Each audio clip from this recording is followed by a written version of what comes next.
অন্তর্বর্তী সরকার প্রধান 3-0 তত্ত্বের প্রবর্তক হওয়া সত্ত্বেও সরকার আন্তর্জাতিক ক্লিন এনার্জি দিবস পালনে ব্যর্থ হয়েছে বলে মন্তব্য করেছেন ট্রান্সপারেন্সি ইন্টারন্যাশনাল বাংলাদেশ টিআইবি নির্বাহী পরিচালক ডক্টর ইফতেখারুজ্জামান।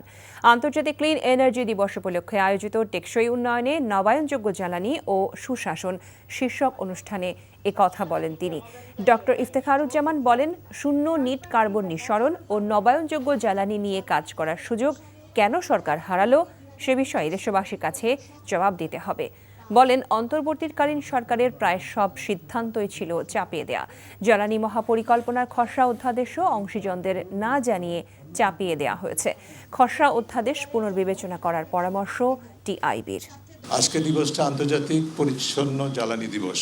এই দিবসটি পালনে আমার সরকার ব্যর্থ হয়েছে। আমি অত্যন্ত বিব্রত এবং এই কারণে আরো বেশি বিব্রত যে 3-0 ধারণ পাওয়ার তিনি তার সরকার এটা ব্যর্থ হয়েছে। আমি তাদেরকে সরকারের কাছে আহ্বান জানাবো, তাদের মেয়াদ শেষ হচ্ছে। মেয়াদ শেষ হওয়ার পর তারা নিজেরা একটি শ্বেতপত্র প্রকাশ করবেন।